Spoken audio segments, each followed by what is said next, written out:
Golden Radio Hour.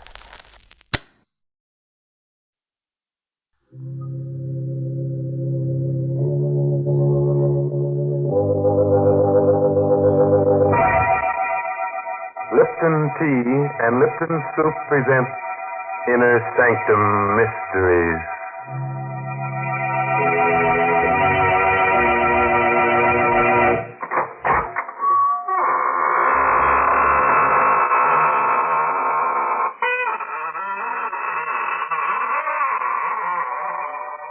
Good evening, friends. This is your host of the Inner Sanctum, welcoming you again through the squeaking door for an hallucinating good time. Why am I smiling? But I always smile when I open the squeaking door on Tuesday night. You see, each week when I say good evening, I think to myself, a good evening for what? And of course, there's only one answer to that question. A good evening for murder. A fine thing to say. You wouldn't feel so chipper about it if you were going to be murdered. Why, Mary, there's no bigger thrill than to be murdered. Why, it happens only once in a lifetime. Well, I know something else like that. Now, don't tell me that Lipton tea... No, I'm not thinking about Lipton tea. I'm talking about that solid sterling silver medallion that the Lipton tea people are offering to the ladies. Yes, ladies, it's the chance of a lifetime to get a lovely piece of jewelry. The kind you find at those smart shops on Fifth Avenue in New York. Now, let me tell you about the medallion. It's made of real sterling silver. It's about an inch in diameter, and it's decorated with a Chinese inscription. The medallion is hung on a narrow black rayon satin ribbon, so it can be worn as a necklace, a choker, or you can simply add it to your charm bracelet. And here's how you get the medallion. Just send 25 cents and the box top from a package of Lipton's, the tea with the brisk flavor, to the Lipton Tea people, Box 92, New York City. Yes, that's Box 92 in New York City. And now it's time to begin. Our story is called Dead to Rights. It's an original spine tingler by Sigmund Miller, and our stars tonight are two radio favorites, Elspeth Eric and Santos Ortega. So relapse in your chair, settle down for a half hour of alarming but charming entertainment. Why not get really reckless tonight? Go the whole works. Turn off the main switch in the cellar. The darker it is, the more strange things you'll see. Lou Dunn is nervously pacing his room in a dingy boarding house near the East River in Manhattan. His wife, Dottie, is looking at an old newspaper. That's him, Dottie. You can see for yourself. That's Jensen, that Quiro guy. Lives upstairs with $20,000. Mm-hmm. That's him, all right. All that money. Only a floor above us. According to this paper, William Jensen was found wandering through the streets in a semi-conscious condition due to lack of food. The police discovered $20,000 in $100 bills mixed with crusts of bread in his pockets. He's being sent to Bellevue Hospital for observation. That newspaper's more than a month old. Jensen's been back for 2 weeks. Hey, Dottie. Must be somewhere we can get that money. There is. You mean rob him? Rob him. Maybe kill him. Kill him? If you're not scared. Scared? Well, I ain't scared of anything. I know you. You always talk toughness about all. I'm not scared. We could knock him off. Make it look like suicide. You really want to do it? Yeah, sure. I'd like to put my hands in that 20 grand. Boy, what we couldn't do with that money. It'll be easy. If we do it smart. Very smart. Sure. Maybe you could sort of visit him. Just before he goes to bed. Turn on the gas. That'd make it look like suicide. Then we could go back and pick up the money. Not all of it. We'll leave half of it so it won't look like robbery. Sure. He's a crazy guy. It's natural for a crazy guy to knock himself off. Mm-hmm. When do we do it? Well, if we're going to do it, we got to do it right now. We'll never have the guts to do it later. Now, you're sure you want to do it, Lou? Sure. Sure I do, Dottie. Mrs. Scully was going to the movies. What time is it now? It's, 5 to 10. She won't be back till after 11. Well, that only gives us about an hour. Oh, you got plenty of time. Jensen goes to bed just about this time. You go on up, stay with him until he's in bed. And then, on your way out, you turn on the gas. Not too much, because that'll make a lot of noise. And keep your finger off the spigot. Use a stick or a glove or something. Yeah, I understand. Well, okay. What are you waiting for? You want me to go now? Well, what do you want to do? Die of heart failure worrying about it? Go ahead.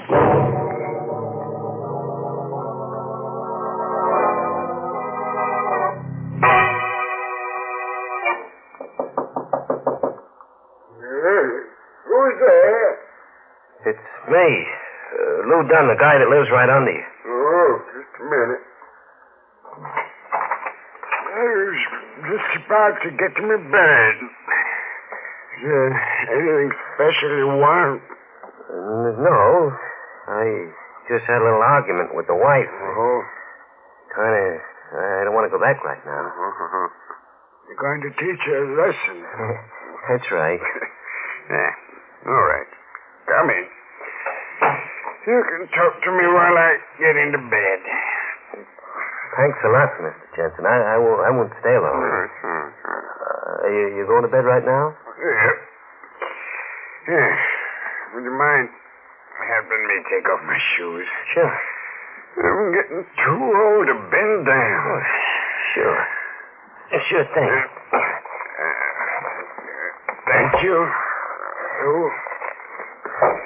That's no place to hide your money, behind the pillow. Huh? That ain't no money. It's just a lot of pictures. It's all just pictures. Oh, yeah, sure. Yeah. I ain't gonna be good company. I feel kind of sleepy. Well, maybe I'd better get back. Nice of you to come see me, Lou. It's freezing outside. I'd better close the windows or you'll catch cold.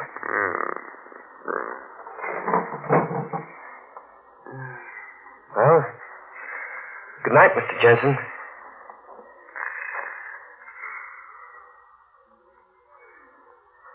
Good night.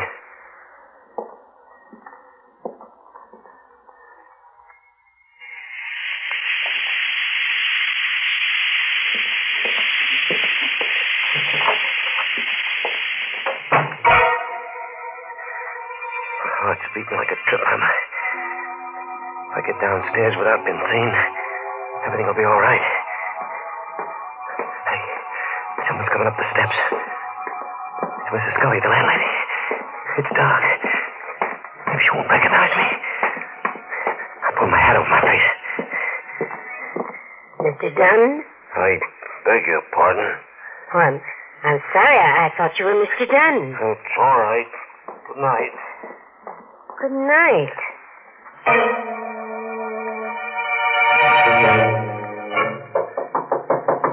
Who is it? It's me, Lou. Everything all right? Close the door. What's the matter with you? Anything go wrong? We're going to be caught.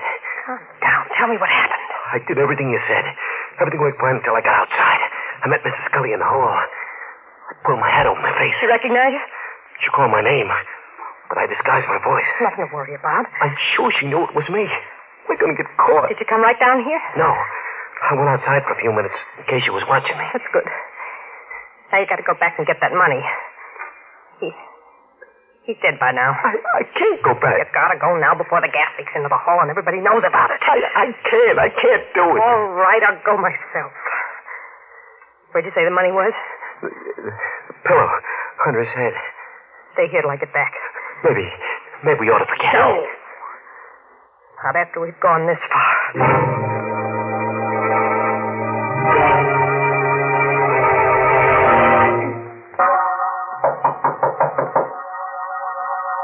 Who's there? It's me, Mrs. Scully. Let me in. What do you want? Well, the people downstairs have been complaining there's water leaking down the ceiling. Water? Yes. I'd like to take a look at the sink. Sure. Funny. Pipes aren't leaking. Guess just a mistake, huh? Oh, they must be cranks. Floor's dry. Is that all, Mrs. Scully? No. You're a couple of days over on your rent. We'll have it for you tomorrow. Well, you better. I have to pay my bills, you know. Sure, I promise you. Well, all right. Say, didn't I pass you upstairs on the 4th floor a little while ago? Me? Oh, you must have me mixed up with someone else. It looked like you. Had you billed? I haven't been out of this room for a couple of hours. Hey, Lord. Darling, Miss Scully. Oh. Hello, Mrs. Scully. Hello, Mrs. Dunn. I was just telling your husband about the rent that's... Do you smell gas? Yeah. Must be a gas jet open someplace. Well, you'd better take a look at your stove. Don't want any accidents in this house. No, neither do we. Seems to be coming from the hall. I'd better take a look at that empty room. You should have knocked before you came in. You almost gave the whole thing away. Yeah, I know. Had the money right in my hand. I only took half the dough, about $9,000, I figure. The cops question Mrs. Scully. We'll be done for. Yeah, she smelled the gas on me. I almost died in that room. We gotta get away from here. Maybe you're right. I'm getting kind of scared myself. Things ain't working out so perfect. Let's get packed. Okay, we better hurry. No, wait a minute. We ain't gonna pack. We're not gonna stay here. Listen, if we walk out with our suitcases, we'll be giving ourselves away. We found out about Jensen. We gotta stay calm or we're dead pigeons. What should we do? We gotta get out of the house first. We can't go out the front door, not now. Maybe with all this excitement going on, we can sneak out without them noting. I tell you, I'm scared, Daddy. Oh, my. Come on. Now or never. There's nobody at the front door. Oh, that's a break. The cops, they just came in. Quick, get back in the room before they see us. We'll never escape. I'll escape. There must be some other way.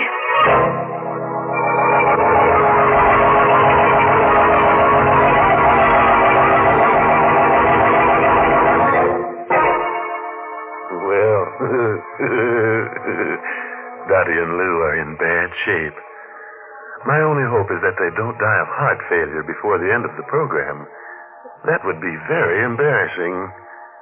Sometimes I wish the characters in our stories would show a little more nerve. They all get so flustered.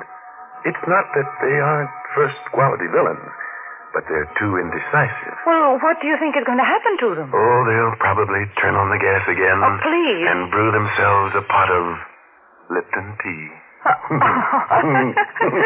Well, you fooled me that time, and now I'm going to fool you. I'm not going to talk about Lipton tea. Instead, I'm going to tell you a story. Yes, it seems there's a true story behind that sterling silver medallion that the Lipton people are offering to the ladies. It's really a good luck charm. The original was given to an American flyer by Chinese guerrillas who rescued him after he'd bailed out over enemy territory. The flyer was told that the Chinese letters on the medallion would identify him and bring him safely through the lines. Well, he did get through, and only then did he learn that the medallion said, "Good luck," in Chinese. Now, ladies, there's something to tell your friends. And to get this good luck charm, this lovely sterling silver medallion, just like the one the flyer carried, all you have to do is send 25 cents and the box top from a package of Lipton's, the tea with the brisk flavor, to the Lipton Tea People, Box 92. That's Box 92, New York City. Well, now let's go back to our pale and panicky pair of murderers. If you remember, they ran back into their room when the police came in, and since then, they've been trying to figure a way out. Maybe they've got a plan. So let's take a look, shall we? We've got to think of something. How about that back stairway? I don't know where it goes. Well, it's better than staying here. Cops will see us. We gotta take that chance. They're probably still upstairs. Come on. Let's hurry. Slow, you. I gotta open the door to get to the back stairway. Open it slow. Oh, the door's locked. you fool. Maybe it's just racket. It's jammed. I suppose if I try to open it. No use. The cops will be down in a minute. Come on, let's push it. Get him. It's opening. Just a little bit more. We can just step through. You all right? Like it's cold in here. Stairway goes down to the cellar, I guess. Come on.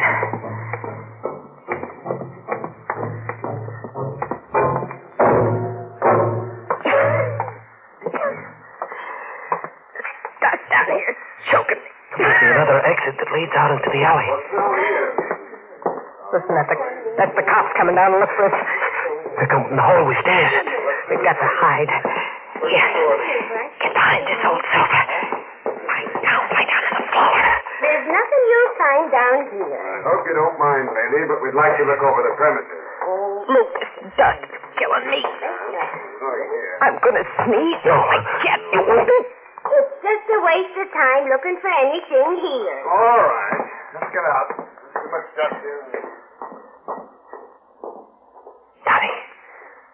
Dottie. Dottie. I killed him. Dottie. Please get him. Oh, I'm glad you're not dead. You tried to kill me. I had to put my hand over your mouth. You'd have sneezed. We'd been caught. Let's get out of this dusty hole. Get these barrels where we can get out through the alley.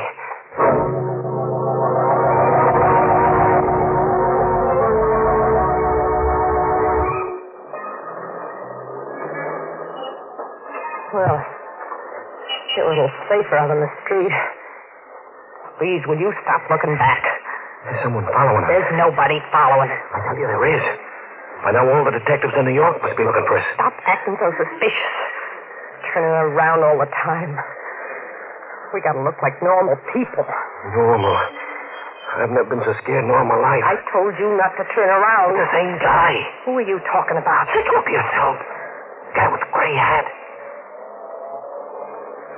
He could be just an ordinary guy. Maybe we just think he's following us. We gotta get away from him. No, look. Hold my hand. We'll fool him. Make believe we're in love. What's the matter with you? I don't get it. Act like you're crazy about me. Act it for real. Go on. What am I supposed to do? Say I'm wonderful. Say I'm the sweetest girl in the world. Go on. You're crazy. Do what I tell you. You're the sweetest girl in the world. Say it like you mean it. Hurry up. You're wonderful. I love you. Put your arm around my shoulder. It ain't gonna do any good. Now, walk slow. Act like we don't care where we're going. You'll catch up to He us. can always catch up to us. We gotta make him think we're the wrong people he's following us. Keep talking love to me. You're wonderful. I'm crazy about you. You're wonderful, too, Lou, darling. I've waited all my life for somebody like you. I don't know what I'd do without you. You're still following us. Yes, sweetheart. Look, we gotta figure out something. Maybe we can give him the slip in the subway. Yeah. Look, I'll go in the subway first. You go in the cigar store. We'll follow you. I'll wait for you on the platform. You come down a few minutes after me. Have a nickel all ready. Then as soon as the train pulls in, wait till the doors are closing, then drop your nickel in the slot. I'll hold the door open for you. Whoever's following won't be able to make it. You understand me, dear? Well, what if he arrests me first? He won't. Look, here's where I go down the subway. You go into the store. Kiss me. Okay. Darling? Don't forget to wait until the doors are closing.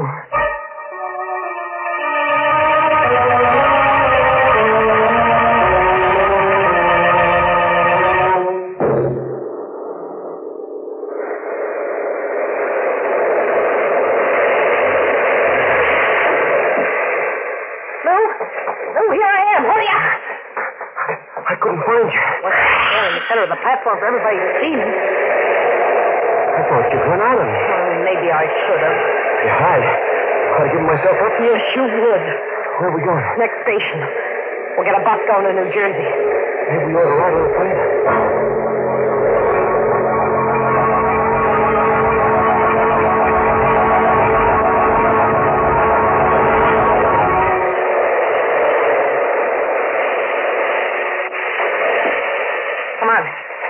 off here.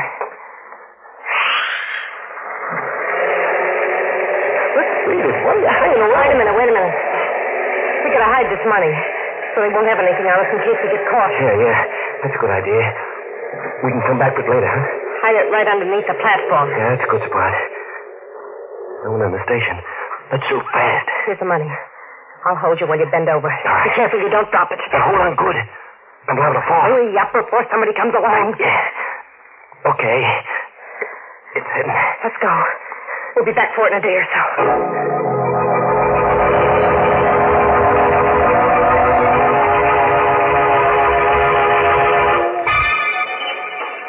Now put your arm around me while we go up into the street. I can't do it anymore. You don't do it, I'm leaving you. No, don't. That's better. Sweetheart. Yeah. I guess you're the best girl for me. You just wouldn't know what to do without me. Would you, darling? Don't turn around. There's nobody following us. There's a cop right behind us. They must have radioed a description of us. Cops don't follow people. They arrest them if they think they're guilty. Well, maybe he ain't sure. Maybe he's watching us first. We'll turn the corner without hurrying. You do love me, don't you? I love you more than anybody else in the world. I love you, too. You're right, we are being followed. What are we going to do? There's a factory up ahead. We'll make believe we're going in on the night shift. That ought to throw him off the track. We'll get caught in the building. Well, it's worse out here on the street. When the cop sees us go into the factory, he'll think he's made a mistake and he'll leave us alone. Now hang on to me tight and walk slow.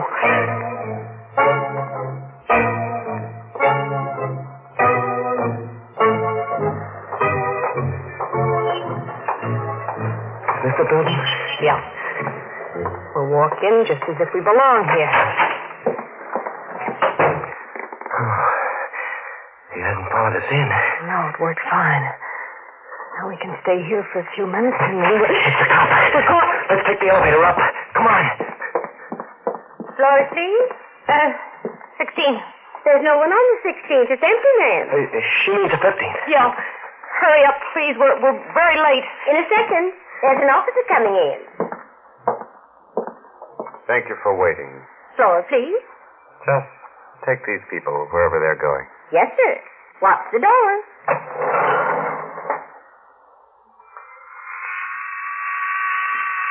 Where are you two going? 15th floor. Who are you seeing on the 15th floor? What do you want with us? We didn't do anything. Oh, I just asked you who you're seeing on the 15th floor. We work up there. 15, please. Come on, Lou. Just a second. Run, Lou. Run. Around the corner. He'll shoot at us. Hurry up. You'll kill us. Stop or I'll shoot. There's the freight elevator. Open it. If we can make it, we can slam the door and run it ourselves. Wait a minute. Hurry up, Lou. As fast as I can. Quick. Stop. The elevator. Stop. You get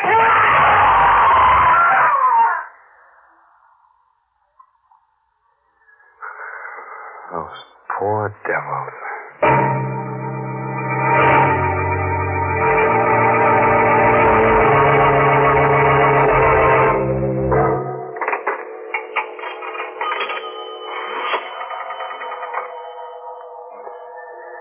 Operator, get me precinct 23. Oh, hello, Lieutenant. This is Officer Malone. I want to report a double suicide. Their names are Lewis and Dorothy Dunn. I knew they were going to do it, and I tried to stop them. I saw him in the subway station. The man was trying to jump off the platform, but the woman was holding him back. He changed his mind, and they went upstairs. It looked like a lover's suicide pact to me. And I saw them holding each other around, kissing on the street. I followed them from the subway into this building, and when I asked them a few questions, they got frightened and got off on the 15th floor. Well, I did. I tried to stop them, Lieutenant. They ran down the corridor and then threw themselves down an empty elevator shaft. Dead. There's doornails, yeah. Lieutenant, you know, the funny part of it is, they lived in the same house where that old crackpot, Jensen, committed suicide by gas a few hours ago. You know?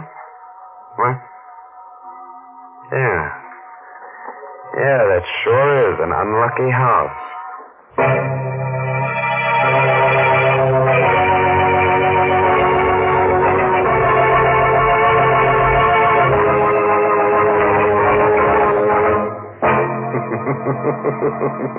Well, that's one way of getting rid of the duns, making them throw themselves down the elevator shaft.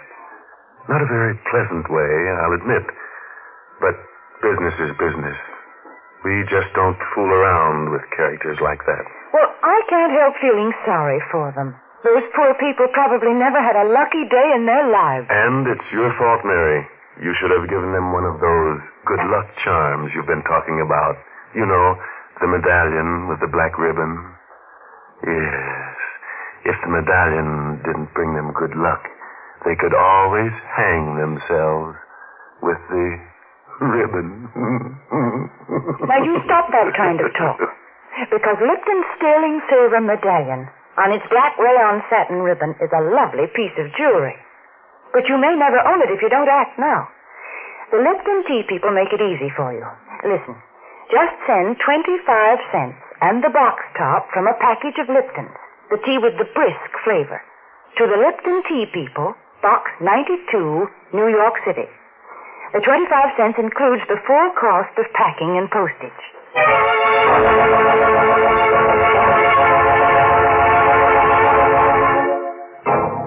And now, a word of advice. If the elevator service is bad and you're in a hurry, just throw yourself out of the window. Oh, by the way, this month's Inner Sanctum mystery novel is The Red Right Hand by Joel Rogers. Oh, and I must tell you about next week's story. It takes place on the high sea, but it's about a man who doesn't like singing. Yes, singing seems to strike the wrong note with him, and he goes around opening up throats with a knife to find out just what makes that wrong note. So, if you're one of those guys who sings in the shower, just cut it out before next week's killer does it for you.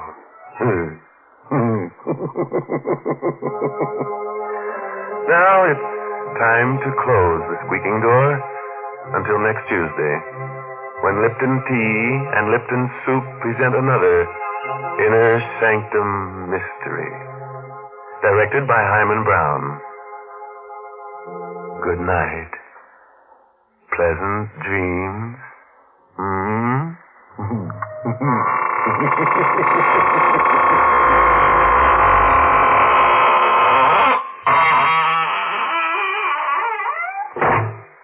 Folks, it's wonderful how quick and easy cooking is these days. I guess lots of you remember when it used to take half a day to make a pot of chicken noodle soup. But now we have Lipton's noodle soup mix. And what delicious chickeny tasting soup it is. Yes, Lipton's has an old-fashioned homemade flavor, and it's brimful of tender golden egg noodles. Lipton's is economical, too. It costs less and makes more than canned soups. Of course, sometimes it's hard to get in some stores these days, but there's lots of good things scarce in wartime. So, folks, remember to ask for Lipton's noodle soup. And remember to tune in next Tuesday night for another Inner Sanctum Mystery. This is CBS, the Columbia Broadcasting System.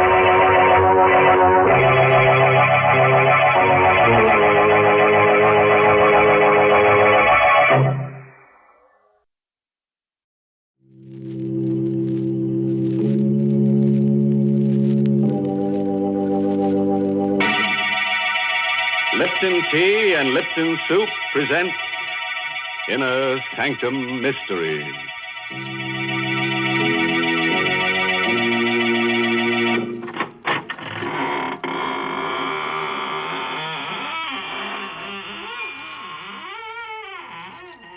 Good evening, friends. This is your horror host, at the squeaking door of the inner sanctum. Come in, come in. Hang your hats on the torture rack over there and get cozy. Tonight, we've got cadenzas and cadavers, murders and melodies. Oh, well, that's all I can tell you now. No sense putting the cart before the hearse. Is there? From the way you're talking, I guess we're going to have music on the program tonight. I think that's real nice. So do I, Mary. I've always loved music. Even as a child, I used to play the death rattle. Now, please, I'm being serious. You know, I once won a prize for playing the piano. Yes, they gave me a... Wait, don't tell me. Let me guess. They gave you a lovely sterling silver medallion, didn't they, Mary? No, they didn't. You know very well that the only way you can get that sterling silver medallion is from the Lipton tea people. And, ladies, it's solid sterling silver, and it's just the right size, about 1 inch in diameter. It's the kind of jewelry you find at those smart shops on Fifth Avenue in New York. The medallion is decorated with a Chinese inscription, and it's hung on a narrow black rayon satin ribbon. It's just what you want to brighten up your simple silk dresses and your dressy suits. And here's how you get this handsome medallion. Just send 25 cents and the box top from a package of Lipton's, the tea with the brisk flavor, to Lipton Tea, Box 92. That's Box 92, New York City. Send for yours tonight. Give me a pen, Mary. I'll send them a check immediately. And what's more, I'll write it in blood. There'll be plenty spilled here tonight.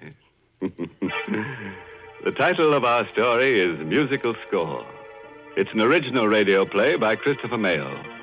And our star is Barry Kroger, who plays the role of Grasso. It's the story of a simple melody and of a killer who, as our story opens, is fighting desperately and alone against a raging storm off the coast of Maine. The lifeboat he is in is half foundered, and the man's wild rowing does little good. I'm a murderer! A murderer! I kill to be free! And I am free! Free! Oh, am I? Did I do it all for nothing? Peter Tull and his wife, they were the first to go, almost in the same spot. Tull, world-famous composer. Tull and that tune of his. He had all 3 of us on the life raft, crazy with it. That maddening tune. I could still hear him humming it, still hear it. But the sea was calm that day. Dead calm. 15 days of calm. 15 days on a raft with a sick woman and 3 men. And that sun. Tull! Stop that blasted humming! Sorry, Smythe. Just that Marcia seems to like it. Part of a symphony I'm working on. It does get on our nerves, Tull. How is your wife? I don't know, Grasso. Poor Marcia. Yes. Yes, I know. I'm hungry. Smythe, how about some rations? Ah, that fat belly of yours. I told you before, even off, as chief mate, I run this life raft. We've got rations for 1 person for 2 days. The woman eats, we don't. Now forget it. Well, we ought to be practical. Smythe, what made the Santa Margarita go down so quickly? I told you, nothing but a stray mine. It was Argentine registry, coffee boat, a neutral. That's all it could have been. Oh, cut it out, will you, Tull?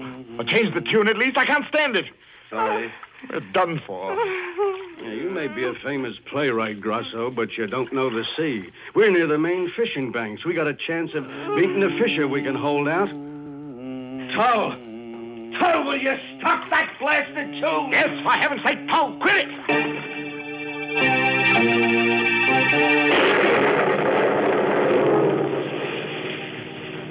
What a trio.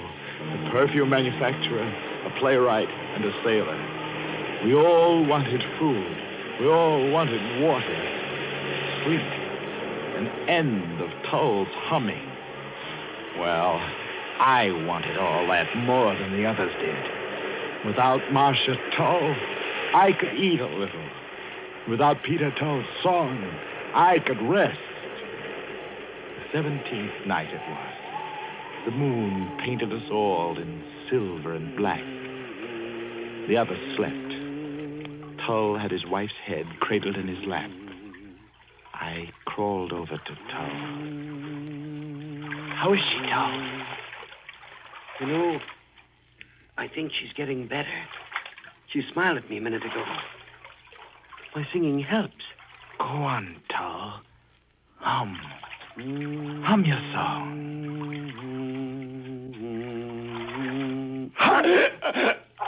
Hum, you little fool, for the last time. Hum. I cut off his infernal song, cut it off with my fingers, digging into the yielding flesh of his throat. He slumped over his wife's body. I closed my ears to her moans. I pushed them both into the dark water.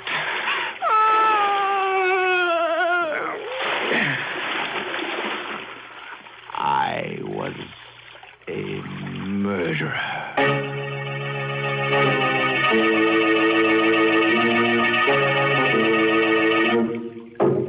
All right. So Tull's gone. So's his wife. But they didn't fall off. One of the three of us murdered them. And it wasn't me. I don't think you did, Smythe. I know I didn't. You're voting 2-1 and electing me the murderer, huh? Not necessarily, Grasso. It just looks a little like it. How are you going to prove it? Who's going to believe you any more than they'd believe me? Even if I was ready to murder for a crust of bread. For all I know, Smythe, you did it to sell even off some ration. Well, we hang together or we hang separately then. Let's be practical about this, Smythe.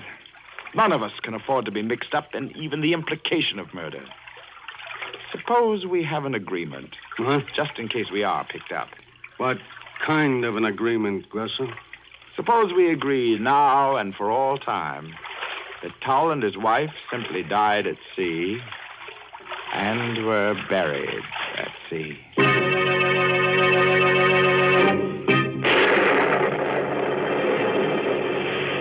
On the 21st day, the rations were gone. And the song, we could all hear Tull humming it from the bottom of the sea. We watched each other like animals. On the 23rd day, a fishing boat picked us up, half dead, cooked alive. But we lived. I lived to fear and to kill again.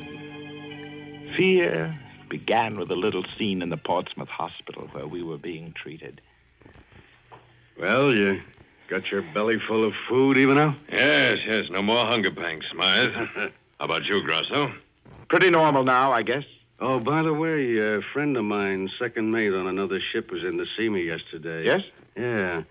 They picked up a couple of survivors from the Santa Margarita before we were rescued.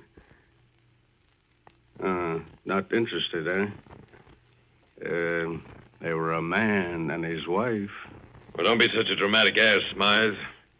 Was it... No, not poor Marcia and Peter Tull, but the friends of theirs, the Abraham Davises. You know him? Davis? The symphony conductor? Yeah, that's him. Wouldn't he like to know about the Tulls, huh? You've got a flair for the dramatic, Smythe. Sometimes it's dangerous to be so talented. I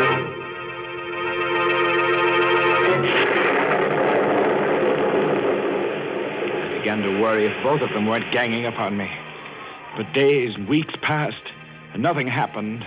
Only the Tull's melody was always with me, day and night.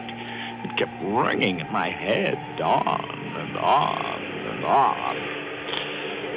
But at least I hadn't heard from the other two until one morning a letter came from Abraham Davis, the symphony conductor and dear friend of the Peter Tulls.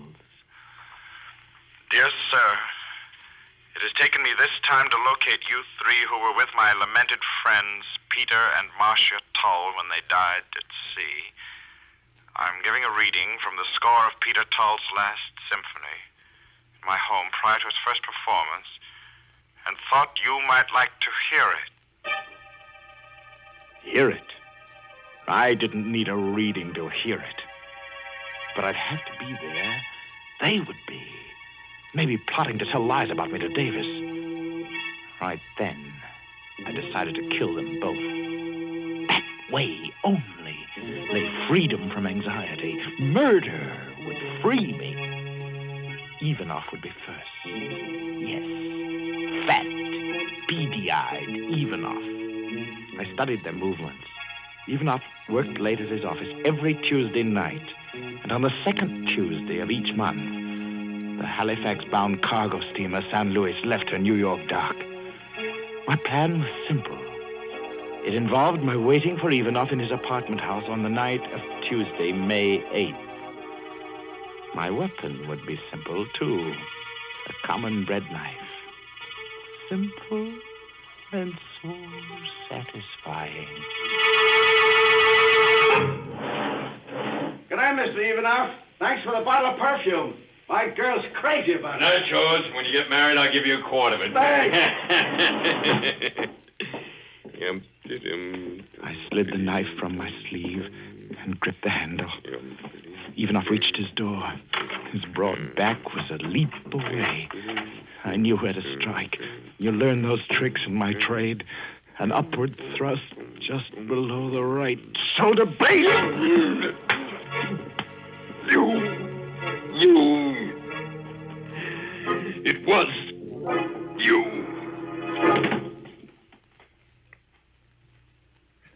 I watched him gasp out his last, feeling no remorse, no pity, just relief that I had nothing more to fear from Ivanov, at least.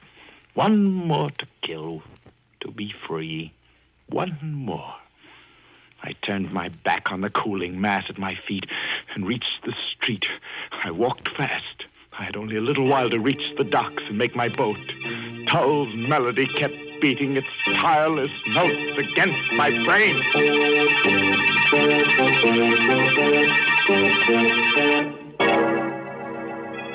Well, dear me and gory be. That's my idea of a real song plugger. Oh, speaking of music and murder, did you ever hear of the fiddler with a violent temper? He murdered his wife because she was always harping at him. Oh, yes, and because she had a cellist disposition, too. You're certainly full of musical puns tonight. Good heavens, what have you got there? It looks like a Chinese gong. It is, Mary. I got it from an auctioneer.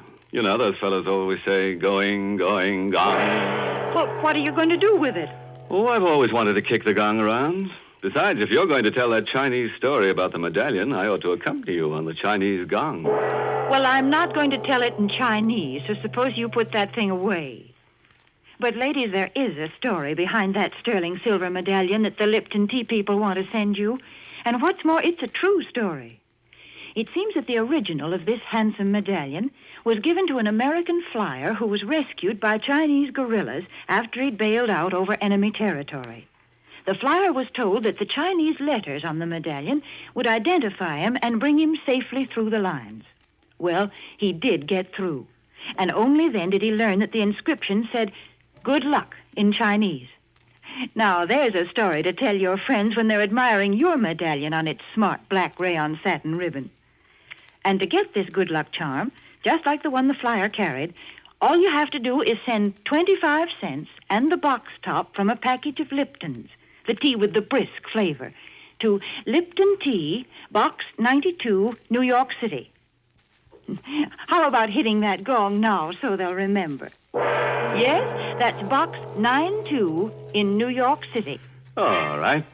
Now let's go back to our murderer who's being haunted by a song. Remember what happened? A composer named Tull and his wife Marcia were thrown off a life raft and drowned by one of 3 other men on the raft. The killer has been telling us his story as he fights the sea in a lifeboat. You remember that he just murdered Ivanov and is now heading for a Halifax-bound cargo ship.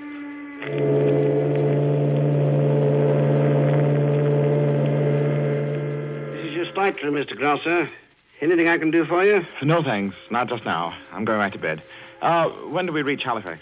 Tuesday morning, sir. Yes. Good night. Thank you. Oh, wait. I'm afraid I'm rather a nervous traveler. Well, just between us, do we have competent officers aboard? You're best, sir. Captain Jarms is tops. Oh. There's no better chief mate anywhere than Mr. Smythe, sir. So he was there. I'd gone to a lot of trouble to get aboard that ship, and he was there. I kept out of his way entirely until last night. We were off the main shore. It was raining slightly. I slid the long, well-pointed bread knife into my sleeve and made my way toward the afterdeck. It lacked 3 minutes of 8 bells.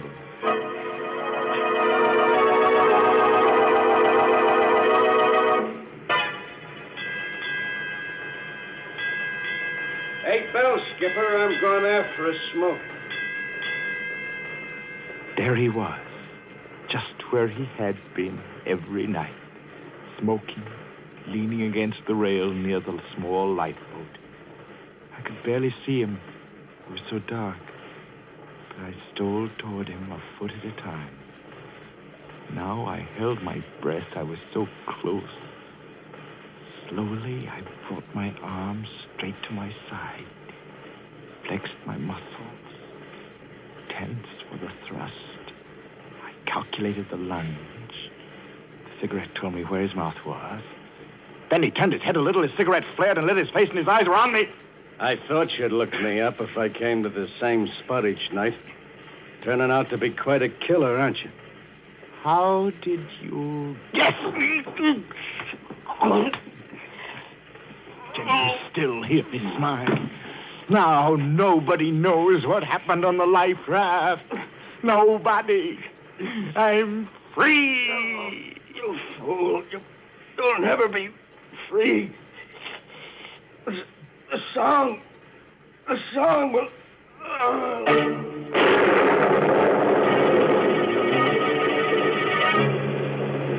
I dumped Smythe into one of the small boats and climbed in myself. I pushed out on the davits and lowered the boat to within a couple of feet of the water, and then climbed down the supporting ropes to it. I cut the ropes, and the black hull of the ship slid past. We were alone, just Smythe and me, and Smythe was dead. So I threw him overboard, and I was alone and free. And tonight, I'm alone and free. Hear me, Tom! Hear me! No. Am I going crazy? There can't be a light. Not a light. It is. It's a light. It's land. Rocks ahead. And the surf breaking against them. I'm close. Too close. I'm going to crash into them. The surf's picking up the boat and throwing me down the rocks. I'll be killed. No!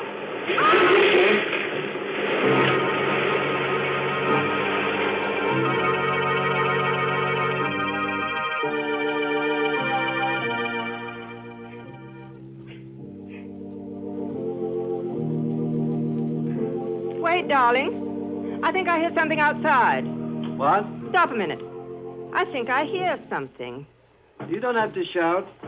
What is it there? Listen. Isn't that our door? Don't you hear pounding? How could it be? This is a lighthouse, and who would come out to an island in this storm? Just the same, I'm going to see. All right, I'll go with you.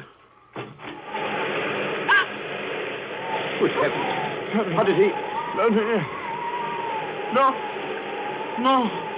Not you. Stay away, Towel. Leave me alone. You're dead. It's made it, Marshal. Here, give me a hand. We'll put him in the living room bunk. Peter, Yes? how did he know our name? What did he mean by what he said? He's changed a lot. Since we saw him last. Since I saw him last. He was on the life raft with us. The Santa Margarita? Yes.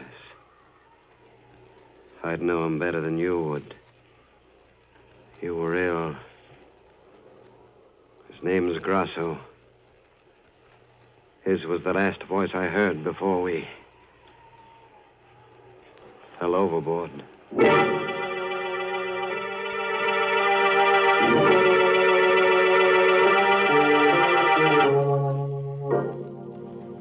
Well, Mr. Grasso, you look a lot better this morning. How is your head? It throbs. I can't move. What happened? You were washed up against the rocks in a lifeboat. Oh. You must have hit your head and banged up your side. You didn't drown. Obviously.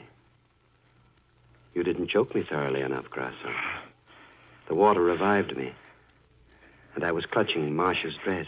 Yes, but how did you... Get here? Yes. Fishing boat. It was almost dawn when you tried to kill us. I managed to hold Marcia up for a little while. We were lucky. What are you... Here. Put your arm around my neck. I'll take you to the tower. Where's your wife? Marcia's gone to the mainland to get the doctor. We're alone. Yes. We're alone. Relax now. No, let me go, Tal. I didn't mean to do it. I was crazy with hunger, and that tune of yours. We were all crazy, Tal. I'll pay you. No, I'll pay you. It's too late, Grasso. Anything. Don't struggle. You could start a hemorrhage that way. What are you going to do to me? Why, nothing, of course. Here we are. You're not bringing me up here for the sun and the air, Tal. You'll be Why? very comfortable in this bed. Marcia liked it here. Wonderful view in every direction. These windows here pull to one side. What? Like this, see? Now, I'll leave you to rest. No, don't! Don't what, Grasso? Why, I don't know. But you're up to something. Don't be silly. I'm just going to work on my music for a while. I'm having trouble with one part in it. It goes... Huh?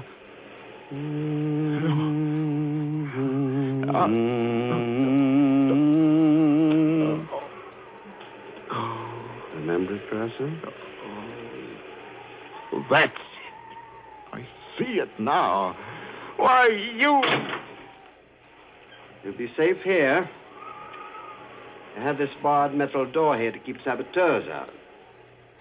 If you want anything, just talk. The acoustics are wonderful down these stairs. You can hear everything. Talk? No, my head. I'll do anything. Only don't... By the way, Grasso, I heard about Ivanov's murder on the radio the other day. All right. I did it. I tried to kill you and your wife. I killed Ivanov. I killed Smythe. Get the police, but don't play that song. In the top drawer of the table next to the bed is a loaded revolver.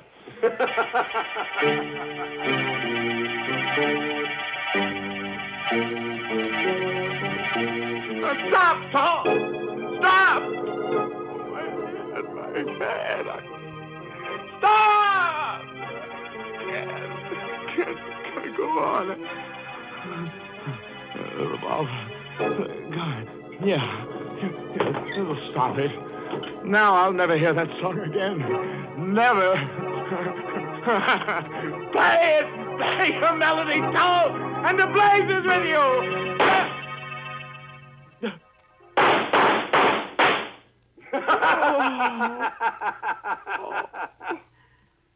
I forgot to tell you, Grasso. The gun is loaded with blanks.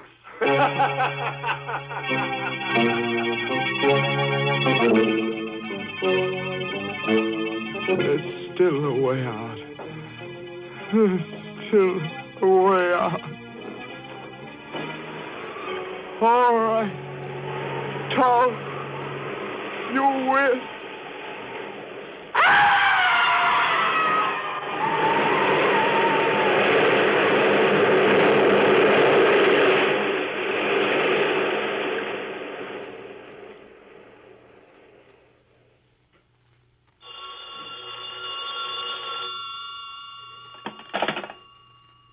Hello? Oh. Hello, Marcia, darling. No, everything is fine now. Yes, there is something you can do for me. Send Davis a wire, will you? Just say, planned fall production of symphony. Have just finished. Final score.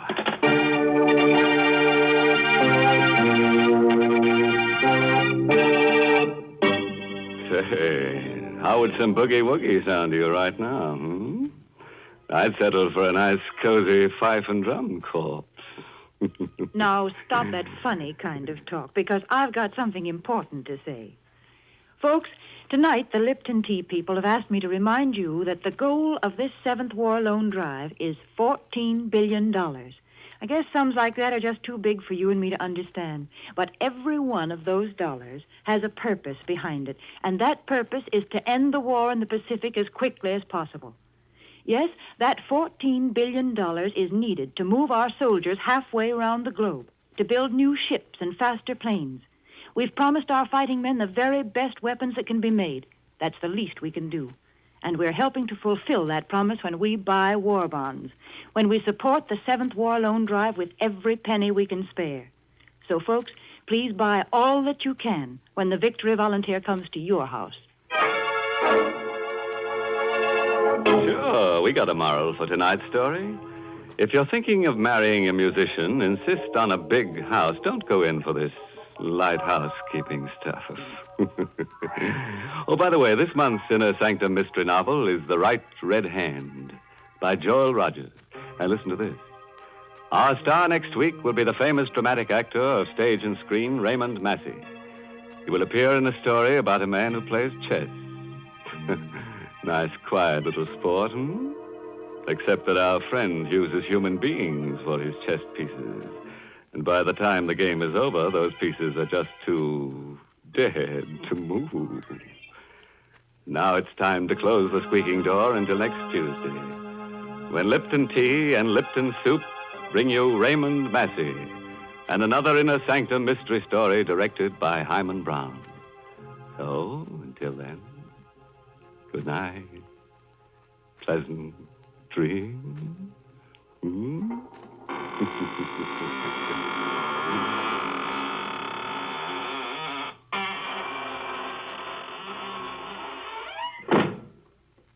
Folks, there's a modern food with an old-fashioned, homemade flavor. It's Lipton's Noodle Soup.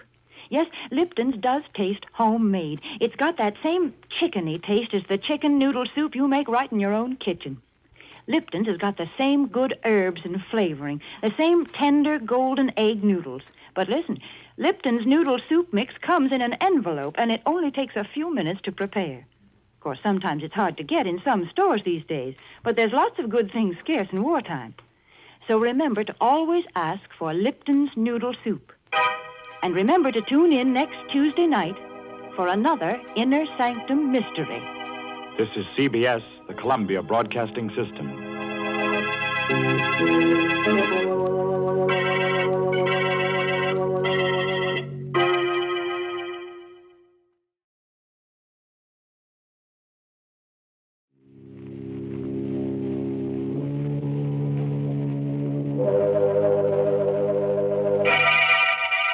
Lipton Tea and Lipton Soup present Inner Sanctum Mysteries.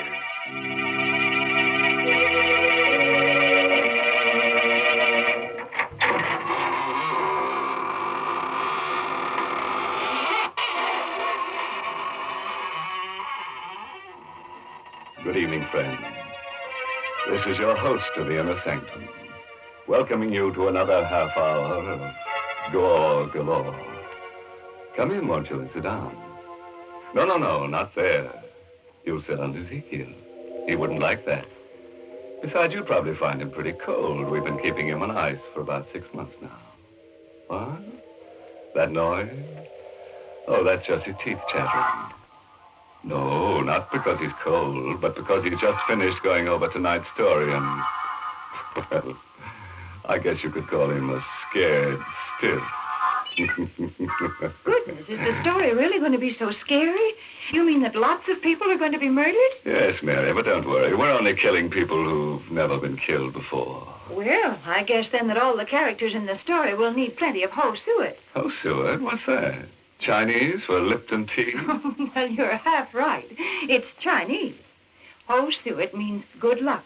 And that's what it says in Chinese characters on the sterling silver medallion that the Lipton people are offering to the ladies. Yes, ladies, the medallion is a Chinese good luck charm.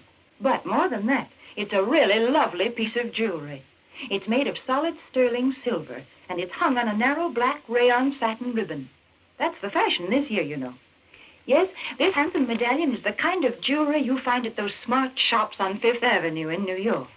And to get it, all you have to do is to send 25 cents and the box top from a package of Lipton's, the tea with the brisk flavor, to Lipton Tea, Box 92. That's Box 92, New York City.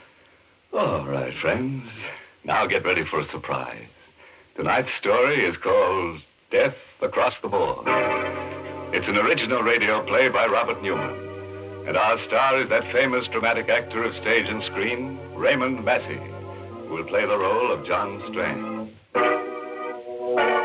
Do you like to play games? Your life, with even your soul on one throw of the dice or the turn of a card. Oh, you don't care for such high stakes, eh? Well, did it ever occur to you, by living, you're playing such a game, and that your opponent was death? Tonight, I'm going to tell you a story about a man who sat in death's place, playing with human lives, and of what happened to him. It is about 10 o'clock on a sultry summer evening, and Dr. John Strand is standing in front of the window of a pawn shop in the oldest part of the city. On a sudden impulse, he pushes open the door.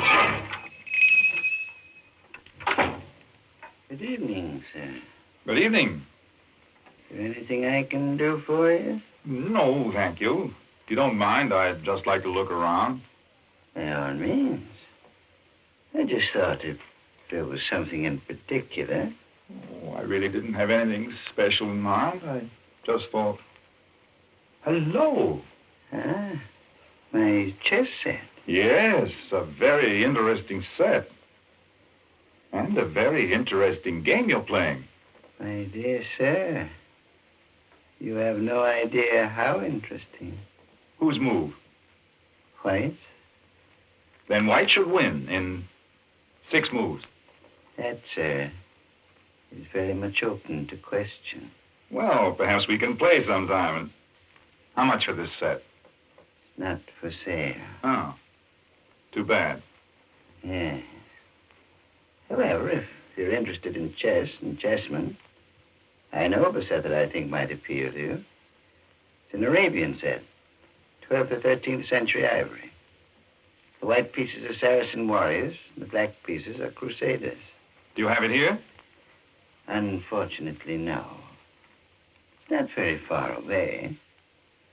If you thought you'd like to see it. Well, if it's not too outrageously expensive, then you're sure it's no bother? My dear sir, don't give it another thought. I'll be most anxious for your reactions, even if you don't buy. The address is 23 Vallon Place. It's down 2 blocks and 1 to your right. Go up 1 flight and ask for Felix. Tell him that Raphael sent you. 23 Vallon Place. Up 1 flight. Ask for Felix. I'll phone him and tell him to expect you. Your name is? Strand. Dr. John Strand. Very good, Dr. Strand. Somehow I have the feeling we shall see each other again.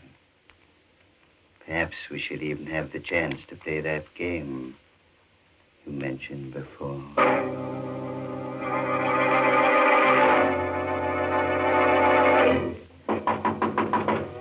Who's that? Who's there? Felix? I said, who's there? My name's Strand. Raphael sent me over here. He said he'd phone you and... Just a second. How do you do? I hope I'm not disturbing you. Okay, come on in. And stick 'em up. What?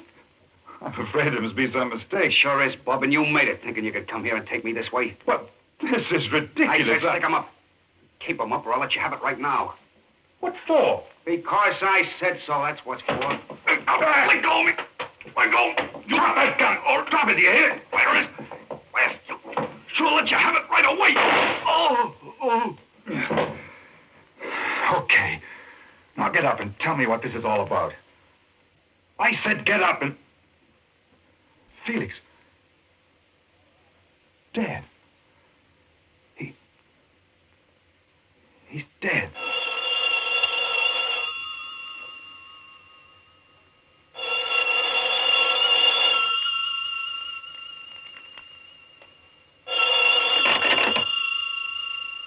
Hello? Felix? I'm sorry, but he can't come to the phone right now. Oh, Strand. Congratulations. What? Who is this? This is Raphael. Now, do you think it's possible for White to win in 5 moves? What do you mean? You killed him, didn't you?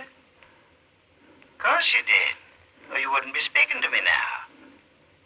May I suggest that you go through Felix's pockets, take out the most interesting thing you find there, and bring it to my shop? What? Hello? Raphael! Go through his pockets. I've got to get to the bottom of this, find out what it's all about. A wallet. Keys. And a chessman. A black rook. All right, Mr. Raphael. I think perhaps I'll take you up on that. I will go back to your shop.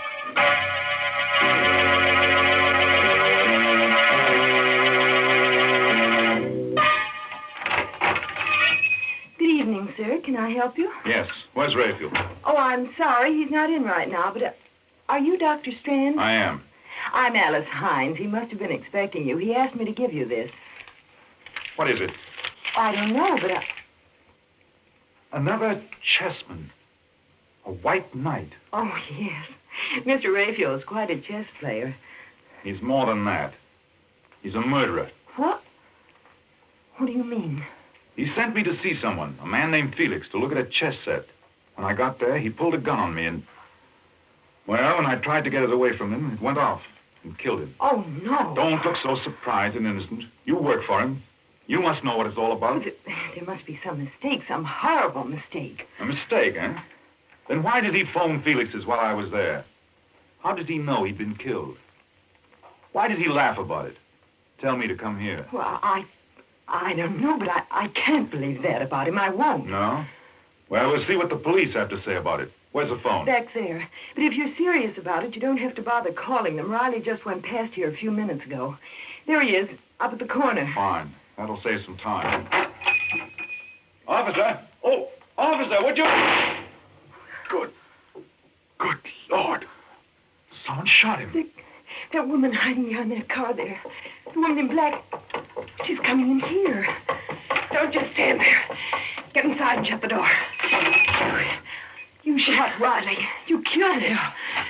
6 months I've been trying to find out who got Ben. Now he can rest in peace. Where's Raphael? Raphael?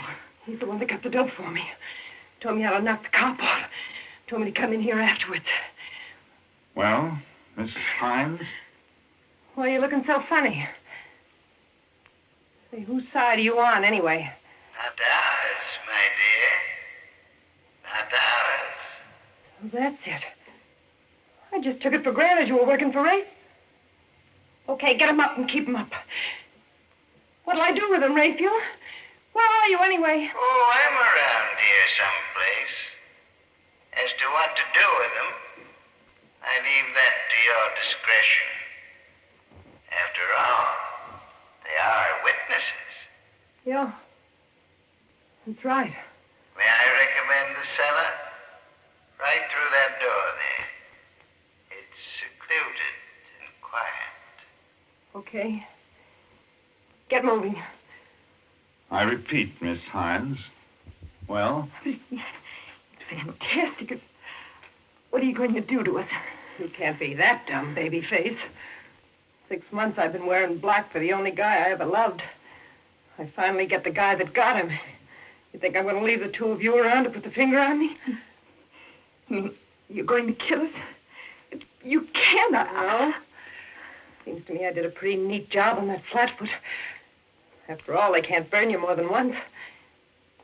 Okay, open that door and go on down. Allow me, madam. Never mind, wise guy.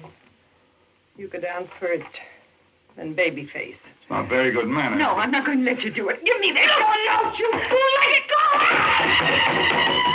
Down after. And hurry. Watch while I get the gun. I didn't mean to do it. I was just trying to get the gun, but she tripped. She fell. Big strands. Why is she lying there so funny? Her head. Let's see. Her neck's broken. She's dead. Oh, no. That means I killed her. Not any more than it means I killed Felix. Look. There, lying next to her. Isn't that another chess piece? The Black Queen. Why, he gave me one just like that when I first came to work for him. Only it was a white one. What? Black Queen, White Queen, White Knight, and... No. It's impossible. And still... You've thought of something. It's too incredible. But I've had a certain nightmare vision that... Come on. We're going to the police. Maybe it's our move now.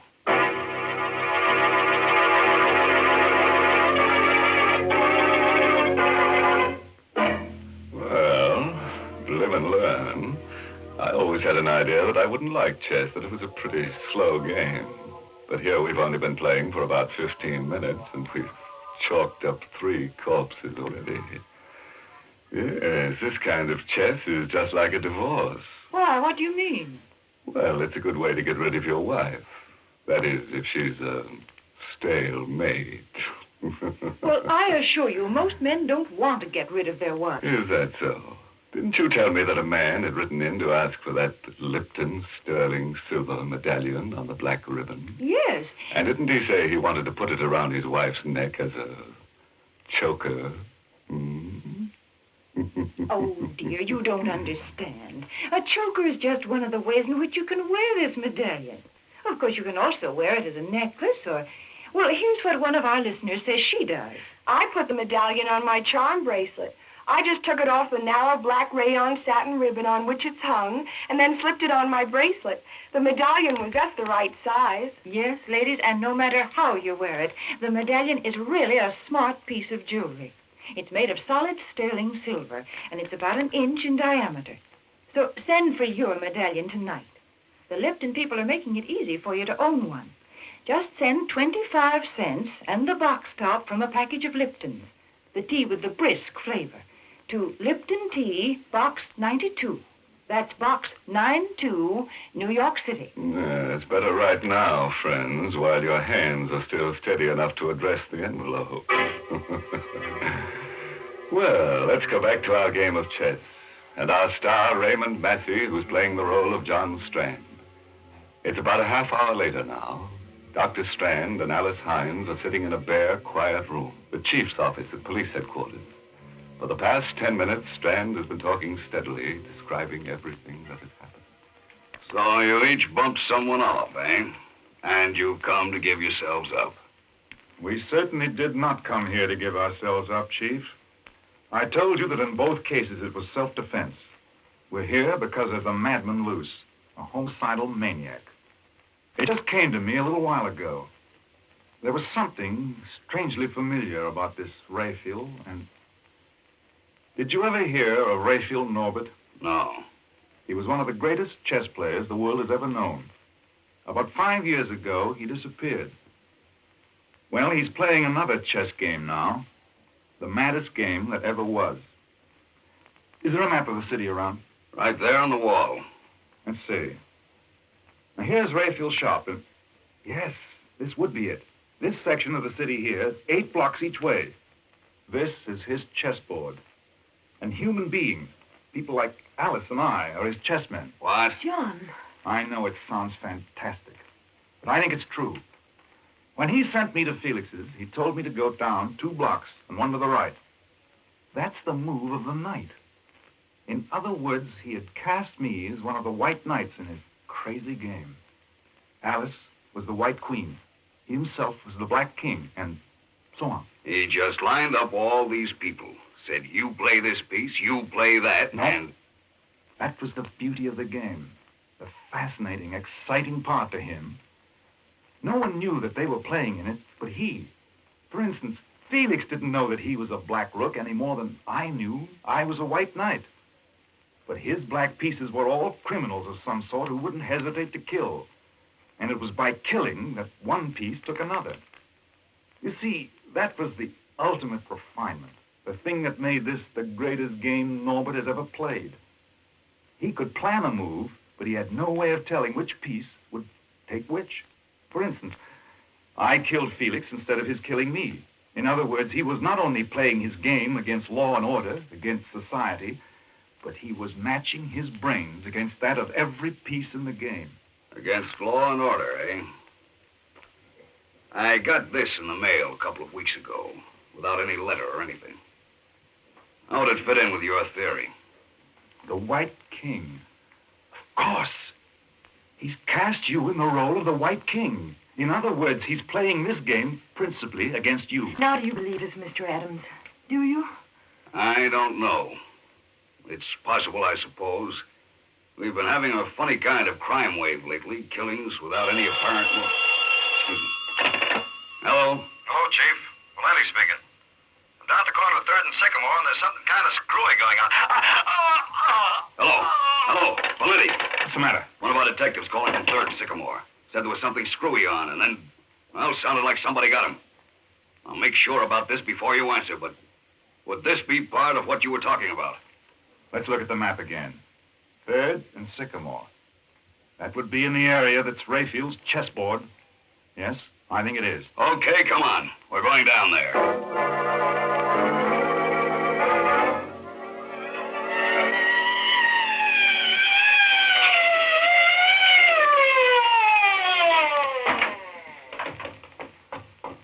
There he is, lying next to the call box. Dead. Stabbed. Look there, lying next to him. Another chess piece. A pawn. A white pawn. Of course. If you're the White King, then all your men would be pawns. Pawns, huh? They're the pieces that get pushed around, aren't they? Well, they're the ones that are usually sacrificed. 2 of my men, Riley and Valenti. Okay, Strand, you're a chess player. You think you can figure out what this Rayfield character's going to do next? Tell me how I can meet him? I might. I only got a very quick look at the board. But if I can remember the location of the pieces... You mean he's actually got a board set up showing where all the pieces, everybody is? There's one set up on a little table right next to his desk. No one's allowed to touch it. That's the one. And it was because I noticed it, commented on it, that I got involved in this nightmare. I think I do remember the position of all the pieces that were left. But of course, some moves may have been made since I saw it last. Well, what are we fooling around for? Let's go to that shop and make sure.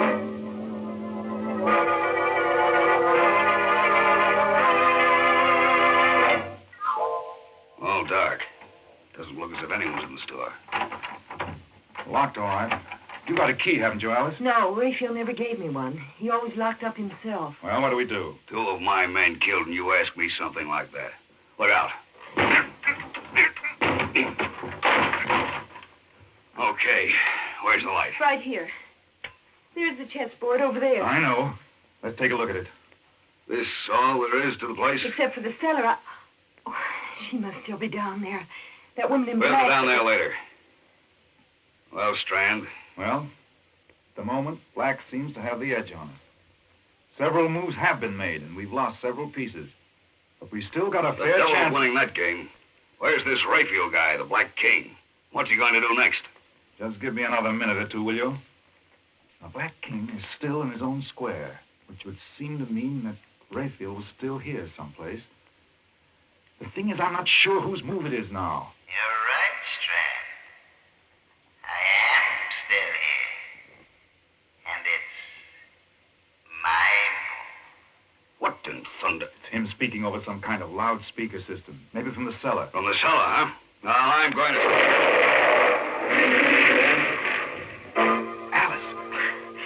Alice, where are you? Over here. Are you all right? I think so.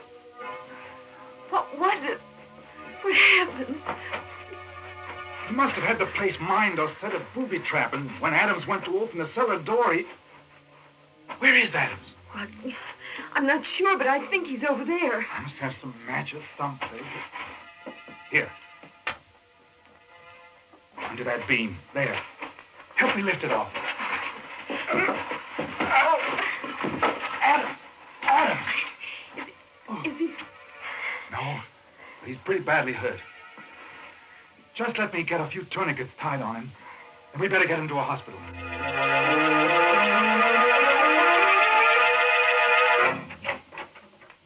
This way. The emergency ward's right in there. How do you know? Well, I ought to. I interned here. Funny. There's no one around. Well, let's put him right there, on the table. Gently. That's it. Hello? This is Dr. Strand speaking from the emergency ward. I've got a very severe accident case here. Is there anyone around who can take care of him? What about surgery? Crandall? Oh, fine. Will you ask him to get down here as soon as possible? Thanks. The chap I used to know, just finishing an operation. He'll be down in a few minutes. Will there still be time? Yes, I think so. We'll have to give him a transfusion once we get him patched up. I'll start scrubbing up myself in case Crandall needs a hand. Isn't there anything I can do? Just keep your eye on him, the tourniquets particularly. It'd be too bad if he lost any more blood. Right. He's still unconscious, but not... Oh, hello, Crandall. That was quick. Awfully glad you were here. It's a pretty serious case. Adams, the chief of police. An explosion. Oh? If we don't work fast, we may lose him. Shock. Possible concussion. Right axillary artery severed. I got a tourniquet on. I'll be finished scrubbing up in a minute. Give you a hand. Take your time. No hurry. I'll just... What are you doing? Removing the tourniquet. Wait, I'm not ready with the ligatures yet. You're not Crandall. You're Rachel. Right, Strand. Raphael Norbert. Dr. Crandall is still in surgery. Locked in, as a matter of fact. I put on this mask and gown not because I thought it would fool you.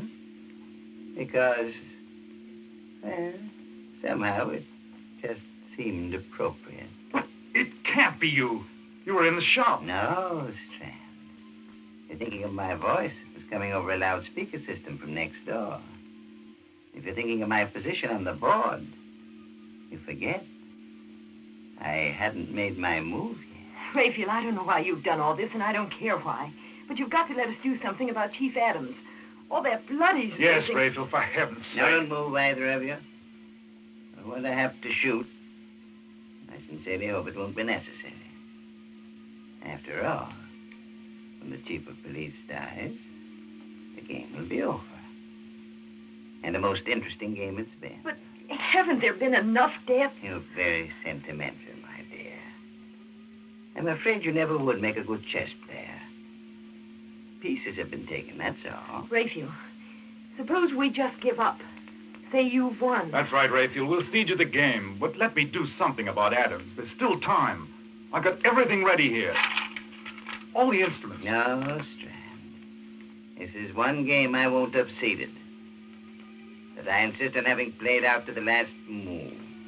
If that's the way you want it, all right. If I'm not mistaken, it's my move now. My eyes! My eyes! I can't see. The formaldehyde won't help them any. Here's his gun, Alice. Watch him while I get these tourniquets back on Adams. Do you think you can still see? Yes. His pulse is weak, but I think we can still save him. As for you, Raphael, you made one bad mistake. You forgot that 3 of us came to your shop. The White King, White Queen, and White Knight. That would put you in check. Well, Strand, I felicitate and congratulate you. If I'm to lose, I prefer to lose in my own way. Watch it! Oh, he went through the window. There's a railroad underpass right outside. A drop of about 60 feet. I think that's game, match, and tournament.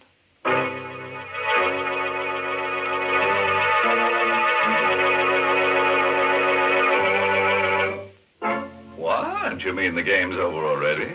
Well, that's impossible. We've still got some characters left, at least 3 of them that haven't been killed off. We've been robbed, and I think we ought to call for a return match.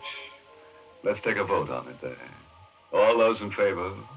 1, 2, 3. That's funny. It came out just the way it did for our friend Raphael. The eyes got it. Heavens, let's not have another game of chess. Yes, Mary. Now do you see why they call the pieces chess men instead of women? Oh, this game's too rough for women. It certainly is rough. Oh, do you feel worn out and tired? Why don't you rest a while? Then you can slip into something comfortable, like a winding sheet. And if you want to be really fancy, you can put on your sterling silver medallion. What? You have no medallion? Well, here's how you get one. Just send... Never mind. I'll tell them, thank you. Ladies, if you want to own a handsome sterling silver medallion, just send 25 cents and the box top from a package of Lipton, the tea with the brisk flavor, to Lipton Tea, Box 92, New York City.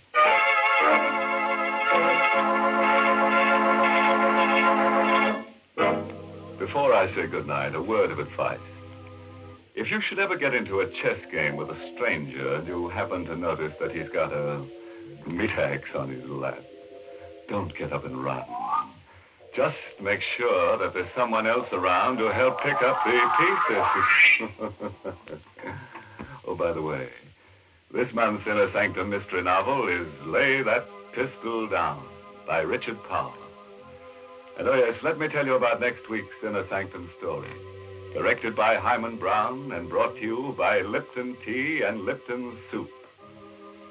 Next week's story is about a picture that kills everyone who owns it. It's a masterpiece of murder. Yes, just as soon as a man hangs up his picture, vice versa happens. The picture hangs him. And now it's time to close the squeaking door until next Tuesday. So, good night. Pleasant dreams.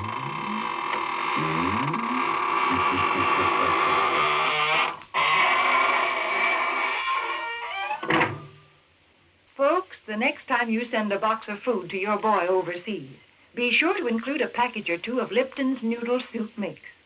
You see, Lipton's is just like a taste of home. Yes, it has the same homemade chickeny taste as the soup you make yourself, the soup your boy's always been so fond of. That's why it's such a thoughtful, welcome little gift to send Lipton. And as you know yourself, Lipton's noodle soup makes a grand snack. So remember, send a package or 2 to your boy. And remember to tune in next Tuesday night for another Inner Sanctum mystery. This is CBS, the Columbia Broadcasting System.